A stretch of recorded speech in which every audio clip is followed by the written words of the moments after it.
لو اكتشفوا حاجه زي كده طبعا بيولعوا السكينه ويحرقوا العيل ويفضحوا الدنيا، وتقول لابوه وتقول لاخواته وللجيران والدنيا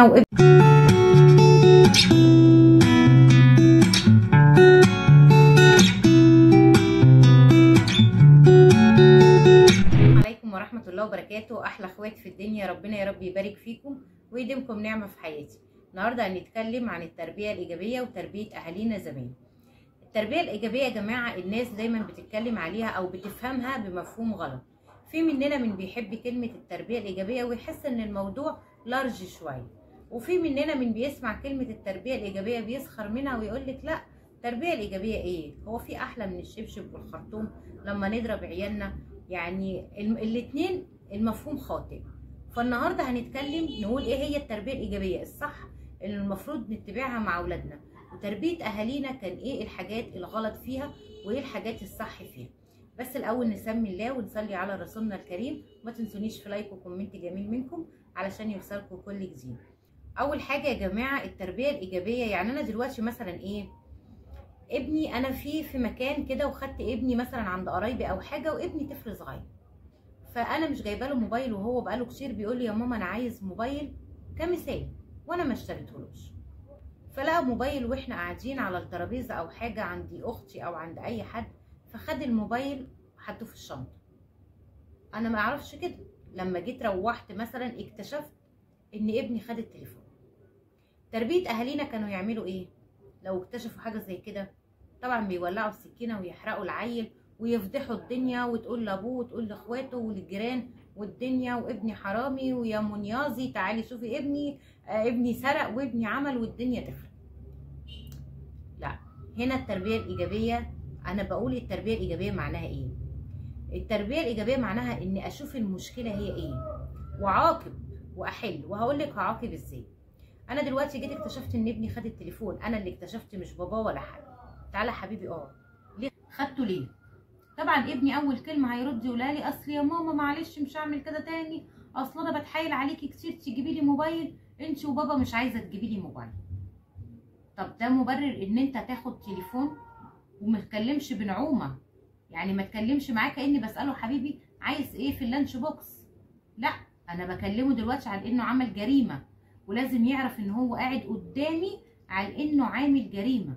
بس هنا المشكله ان ايدي، يعني لساني سبق ايديا. كان زمان الايد بتسبق اللسان.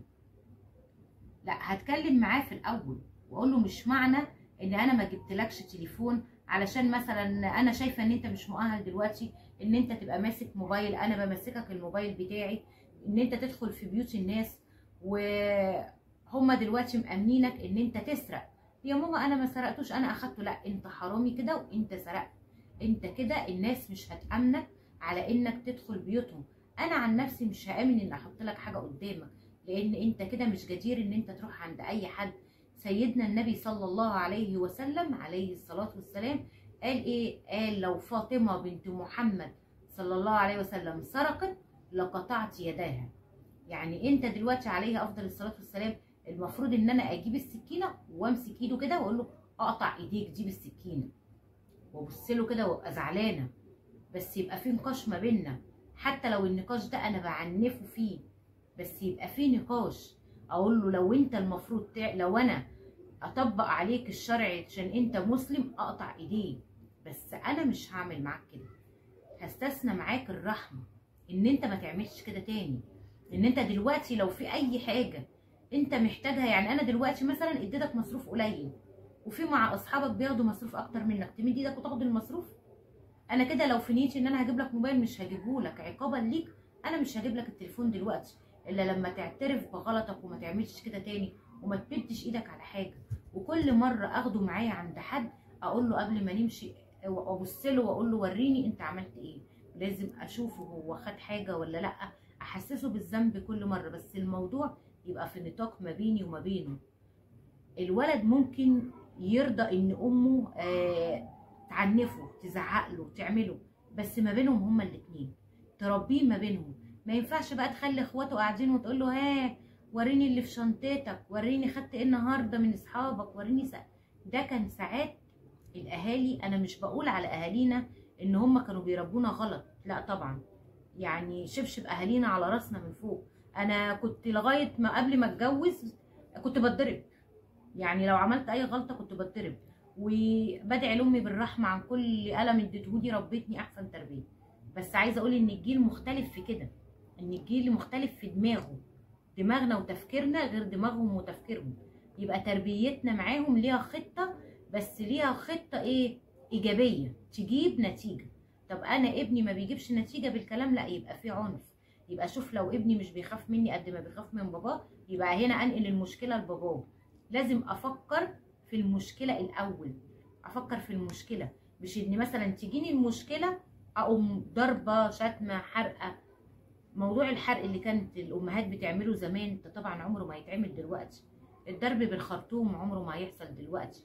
القرص عمره ما هيحصل دلوقتي. التربيه الايجابيه في حاجه تانية، احنا كده انتهينا. لو ابنك غلط لازم تعنفيه. يكون ازاي؟ وكل ام برضو ليها طريقتها، انا برضو بقولك الطريقه اللي ممكن تستخدميها.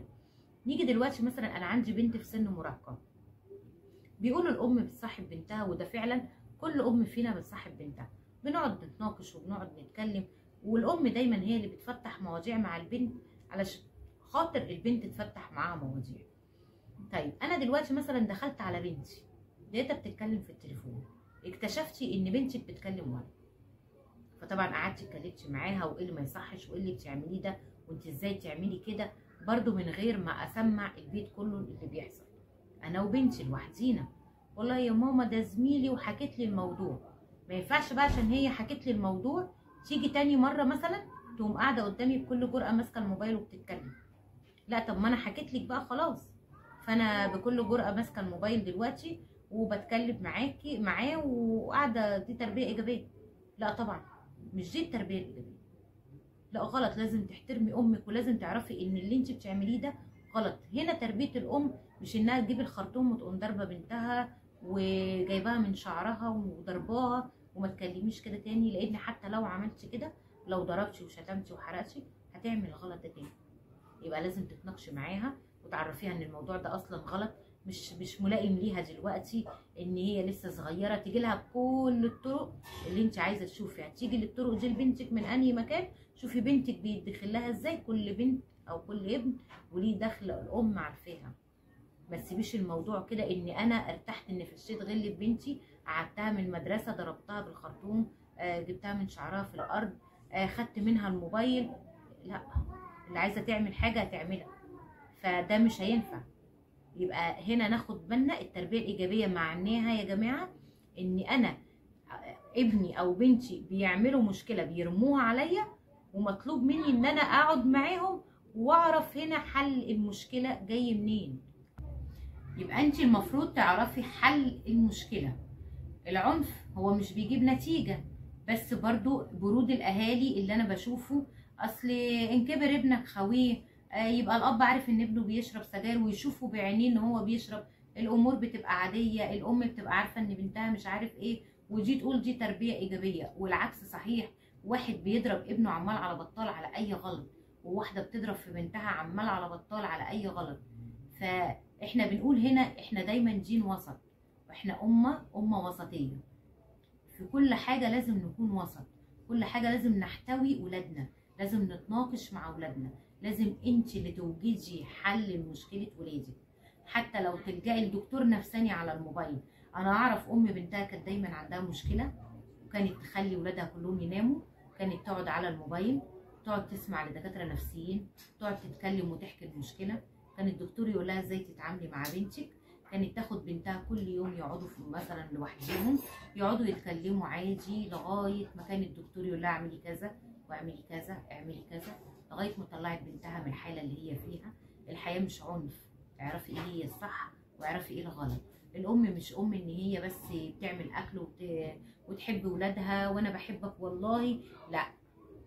الام عليها اعتماد كبير، عليها اعتماد. مش مثلا يعني ايه، اصل انا بربي ولادي ان هم قاعدين طول النهار على الموبايل وانا بكنس وبمسح وبطبخ وبعمل، والله ده احنا كنا جيل وهم جيل، دول هم قاعدين على الموبايل ليل نهار مفيش واحده فيهم بتساعدني.